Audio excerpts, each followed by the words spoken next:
Antes de mais nada, respira fundo aí. Isso, assim mesmo. Hoje a gente vai embarcar numa viagem importante pelo interior da Bahia. Neste vídeo, nós vamos explorar as 5 cidades mais pobres da Bahia. Na verdade, até um pouco mais, porque quando a gente começa a pesquisar, descobre que existem histórias que simplesmente não dá para deixar de contar. Mas antes da gente entrar nessas cidades que enfrentam desafios enormes todos os dias, já aproveita e deixa o seu like, porque isso ajuda demais o canal. E se você ainda não é inscrito, se inscreve aí rapidinho, porque aqui sempre tem conteúdo que abre a cabeça e mostra realidades que muita gente nem imagina. Agora se ajeita na cadeira, respira fundo mais uma vez, fecha os olhos por um segundinho e imagina que você está viajando comigo por estradas de terra. Cidades pequenas e comunidades onde cada pessoa tem uma história para contar. Preparado? Então vamos nessa. Quando a gente fala sobre pobreza na Bahia, não está apenas olhando para números frios ou gráficos. Estamos falando de vidas, histórias reais, famílias inteiras que acordam cedo, lutam o dia todo e sobrevivem com muito pouco. Essa realidade fica ainda mais evidente quando pensamos em um lugar como Rodelas, lá no norte da Bahia. Rodelas é uma cidade pequena, com pouco mais de 10 mil habitantes, mas os desafios que ela enfrenta são enormes. Imagine um lugar onde mais de 90% da população está cadastrada no CadÚnico em situação de pobreza ou extrema pobreza. É quase todo mundo lutando diariamente para garantir o básico. Para muitas famílias, a renda vem da agricultura de subsistência, do plantio pequeno que serve mais para comer do que para vender, da criação de alguns animais e dos programas sociais que ajudam a manter a comida na mesa. A economia local não conta com grandes indústrias ou empresas que geram empregos em massa. Tudo é muito simples, muito restrito, muito dependente da terra e do clima. Um detalhe muito especial de Rodelas é a presença forte das comunidades indígenas, especialmente os povos Tuxá, que vivem ali há muitas gerações. Eles preservam tradições, modos de vida e uma cultura riquíssima que faz parte da identidade da região. Mas, assim como o restante da população do município, enfrentam desafios sociais profundos, falta de oportunidades e pouca atenção do poder público. A educação na cidade também enfrenta suas batalhas. As escolas têm estrutura limitada, faltam recursos, faltam profissionais, faltam projetos que incentivem as crianças e jovens a sonhar mais alto. E, quando a educação não chega como deveria, o ciclo da pobreza se repete, geração após geração, porque fica muito mais difícil romper barreiras e acessar novas oportunidades. A segurança em Rodelas segue aquele padrão típico de cidades pequenas. Não é uma cidade extremamente violenta, mas o policiamento é reduzido, os recursos para a segurança pública são limitados, e muitas vezes as comunidades mais vulneráveis ficam sem apoio adequado para lidar com problemas sociais que afetam diretamente a segurança e o bem-estar. Um ponto importante: apesar de todas as dificuldades, Rodelas tem feito alguns avanços. A maior parte da população tem acesso à água potável e à coleta de resíduos, e recentemente vários assentamentos rurais receberam investimentos significativos para a instalação de água tratada e pavimentação. Para quem vive em vulnerabilidade, ter água limpa e ruas melhores não é luxo. É dignidade, é saúde, é uma vida mais possível. E o mais impressionante é que, mesmo com tantos desafios, Rodelas não perde sua força. É uma cidade de gente resistente, de famílias que não se deixam abater, de comunidades que se apoiam. É uma terra com história, com cultura indígena viva, com saber tradicional, com gente que transforma a dificuldade em aprendizado e luta em esperança. Quando falamos sobre pobreza em Rodelas, não é para estigmatizar ou apontar dedos, mas para revelar uma realidade que muitos brasileiros ainda desconhecem. É para lembrar que por trás de cada índice existe um rosto, uma família, um sonho, uma luta. É para reforçar que políticas públicas fortes e estruturadas são urgentes, e que transformar essa realidade não só é possível, como necessário. Agora, vamos mergulhar com mais profundidade em Cairu, aquela cidade do Baixo Sul da Bahia que parece um paraíso, mas tem uma realidade muito mais complicada batendo à porta. Então fecha os olhos por um momento, respira fundo e imagina ilhas lindas, mangues, praias de areias brancas. Cairu é um município arquipélago, formado por dezenas de ilhas como Tinharé, onde fica Morro de São Paulo, Boipeba e outras pequenas comunidades. É um lugar mágico, com paisagens de cartão postal, vilas históricas e rios calmos que se misturam com o mar. Por conta desse encanto, o turismo é forte ali. Durante feriados, especialmente em Morro de São Paulo e Boipeba, a ocupação hoteleira bate quase 100%, porque visitantes de todo canto buscam a paz, as praias intocadas e aquele visual paradisíaco. Mas por trás desse charme todo, existe uma dor social grande. Cerca de 91,35% da população de Cairu está cadastrada no CadÚnico, vivendo em situação de pobreza ou extrema pobreza. Isso quer dizer que a maioria das famílias não experimenta o brilho dos resorts ou das pousadas turísticas. Para muitos, a realidade é outra. Sustento difícil, renda baixa e poucas oportunidades de sair desse ciclo. A economia da cidade é um misto.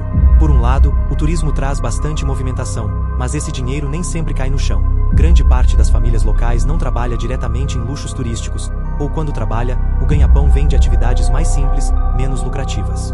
Por outro lado, a pesca artesanal ainda é uma fonte de renda essencial para muitos moradores. Muitas famílias vivem da pesca, de pescar peixes, mariscos, pequenos itens para vender ou para consumo próprio. Também a agricultura familiar, plantio mais modesto, que muitas vezes sustenta mais para comer do que para enriquecer. Além disso, economistas e estudiosos apontam que o crescimento do turismo elevou o PIB municipal, mas também reforçou a desigualdade social. Em algumas regiões de Cairu, notou-se um aumento expressivo do poder aquisitivo, enquanto em outras comunidades mais isoladas a pobreza continua forte. A educação em Cairu é um desafio à parte. Parte dos moradores vive em ilhas menores, distantes da sede do município, e para muitas crianças ir à escola significa pegar barco e mais barco, não é simples. Essa logística dificulta muito a frequência escolar e o acesso a uma educação de qualidade. E quando a escola existe, muitas vezes falta estrutura, o que limita as chances de quem ali vive sonhar com um futuro diferente. Outro ponto que não dá para ignorar é o saneamento. Apesar de algumas localidades utilizarem sistemas de água potável pela Embasa, outras pequenas comunidades têm sistemas precários ou dependem de fontes vulneráveis à contaminação. A permeabilidade do solo nas ilhas, aliada à falta de redes de esgoto eficientes, deixa as fontes de água doce mais expostas a resíduos. Ou seja, garantir saúde pública por ali não é tarefa fácil. Quando falamos de segurança, dá para dizer que o foco da presença policial muitas vezes está nas áreas turísticas mais movimentadas. Mas nem sempre esse policiamento chega da mesma forma para todos os moradores. As comunidades mais isoladas podem ter menos visibilidade para políticas de segurança pública, e isso traz questões de desigualdade social em um lugar que é refúgio para muitos visitantes, mas para alguns moradores é simplesmente casa difícil de viver. Mesmo em meio a tudo isso, há resistência e esperança. As pessoas que moram em Cairu têm uma ligação profunda com a terra e com o mar. A cultura local é rica, não só pelas pescas, mas pelas manifestações populares, pelas tradições das ilhas, pelo modo de vida comunitário que sobrevive apesar das dificuldades. Muitos trabalham com turismo sim, guiam passeios, vendem artesanato, oferecem moradia simples para visitantes. E veem essa vertente como uma chance de gerar renda, ainda que limitada. E tem mais, políticas públicas começaram a olhar para essas desigualdades. Para que o turismo beneficie também quem mora, é preciso que haja investimentos em infraestrutura, transporte, saneamento e educação. Só assim a renda pode se tornar mais justa e a vida nas ilhas deixar de ser marcada apenas pela beleza natural e se tornar também uma vida com dignidade para todos. Então, se você achava que paraíso só significa riqueza, Cairu nos mostra o contrário. Beleza natural e pobreza extrema podem existir lado a lado. É preciso colocar no radar social o que significa viver nesse paraíso. Para alguns, é uma bênção. Para muitos, ainda é luta. Seguindo a estrada, a gente chega a Coronel João Sá, uma daquelas cidades que carregam um peso enorme nos números, mas ainda mais no coração de quem vive lá. Imagina um lugar pequeno, no interior da Bahia, com pouco mais de 17 mil habitantes, onde a paisagem da Caatinga e o clima quente fazem parte do cotidiano. Agora imagina que, nesse mesmo lugar, mais de 90% da população vive em situação de pobreza ou extrema pobreza.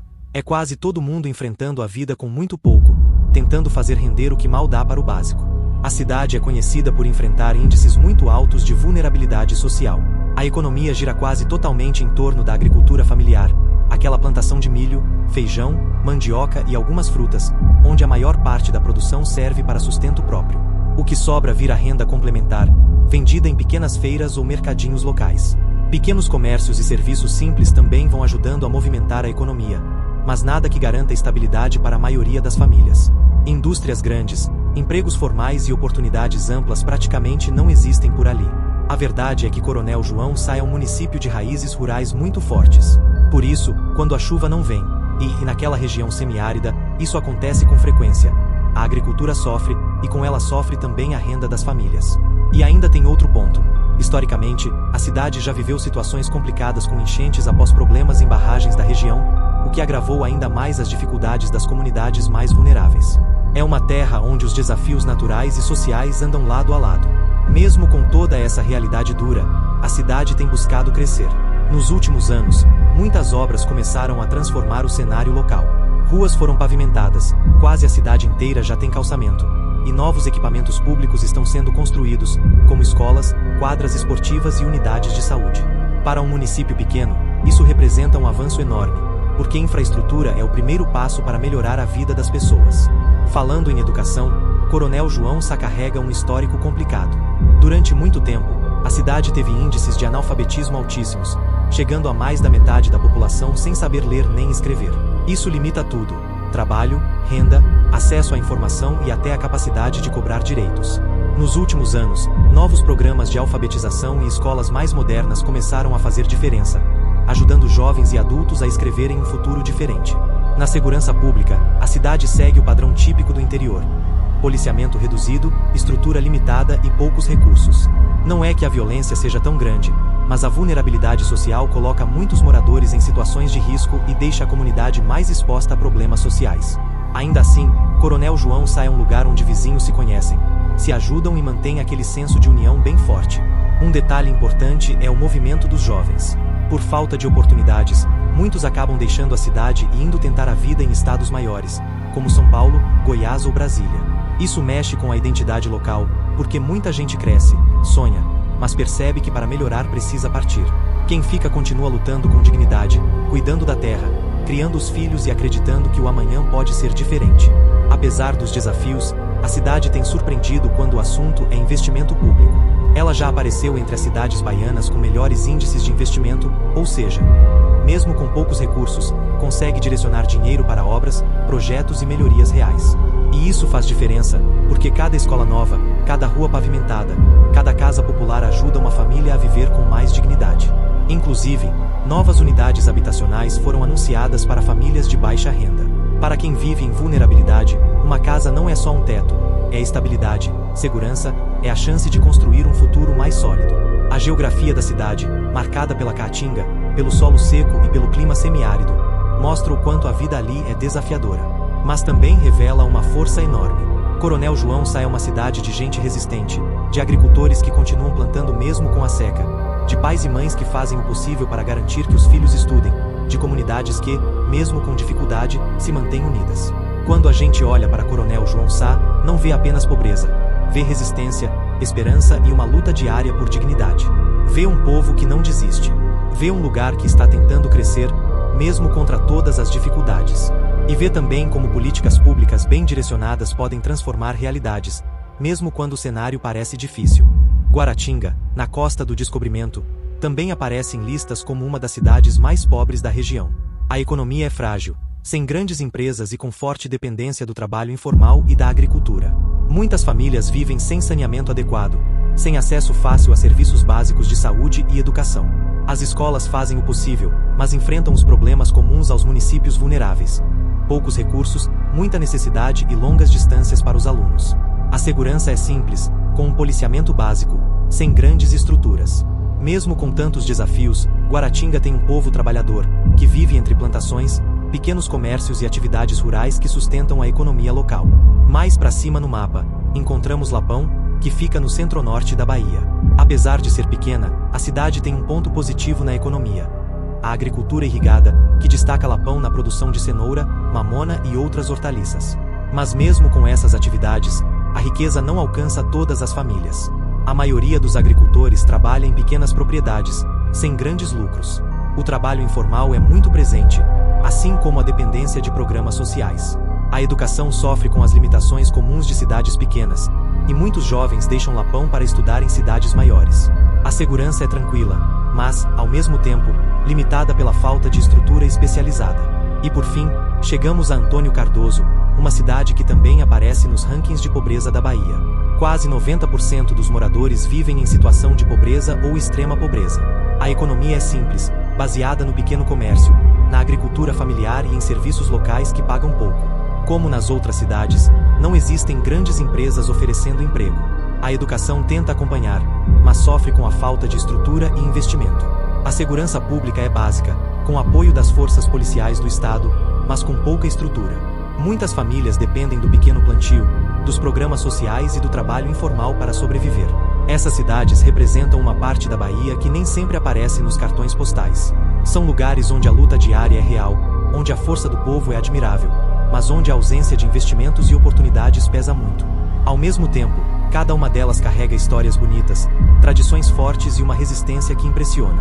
E já que você chegou até aqui, deixa eu te pedir mais uma coisa. Dá aquela conferida se você realmente deixou o like. Esse simples gesto ajuda demais a espalhar esse conteúdo e dar visibilidade a histórias que merecem ser contadas. E me conta aqui nos comentários, você já conhecia essas cidades? Tem alguma história sobre elas? Algum familiar que mora ou já morou por lá? Eu adoro quando vocês interagem, porque isso transforma o vídeo numa conversa de verdade.